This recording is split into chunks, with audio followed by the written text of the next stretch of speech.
రీసెంట్గా Israel Iran war దానివల్ల maritime security advisory వచ్చింది. మెయిన్గా ఇజ్రాయెల్ డిఫెన్స్ ఫోర్సెస్ ఇరాన్కి సంబంధించిన బెలిస్టిక్ మిజైల్ ఫ్యాక్టరీస్ మీద, వాళ్ళ కమాండర్స్ మీద, న్యూక్లియర్ సైట్స్ మీద అటాక్ చేసింది. టెహ్రాన్ న్యూక్లియర్ వెపన్ తయారు చేస్తుంది అన్న అనుమానంతో ఇజ్రాయెల్ అటాక్ చేసింది.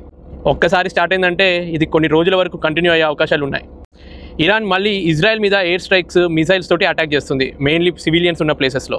లాస్ట్ ఇయర్ చూసారు కదా, వేరే దేశాల మధ్యలో యుద్ధాలు జరుగుతున్నప్పుడు వాళ్ళు మిజైల్స్ తోటి వాళ్ళ దేశానికి సంబంధించిన షిప్స్ మీద కూడా అటాక్ చేస్తున్నారు. ఇప్పుడు తలనొప్పి ఏంటంటే Gulf of ఒమన్లో, Arabian గల్ఫ్లో, Straits of హార్మోస్లో ఉన్న షిప్స్ మీద కూడా అటాక్స్ అయ్యే ఛాన్సెస్ ఉన్నాయి. కాబట్టి చాలా సెక్యూరిటీ ఫాలో అవ్వాలని చెప్పి మాకు అడ్వైజరీ వచ్చింది.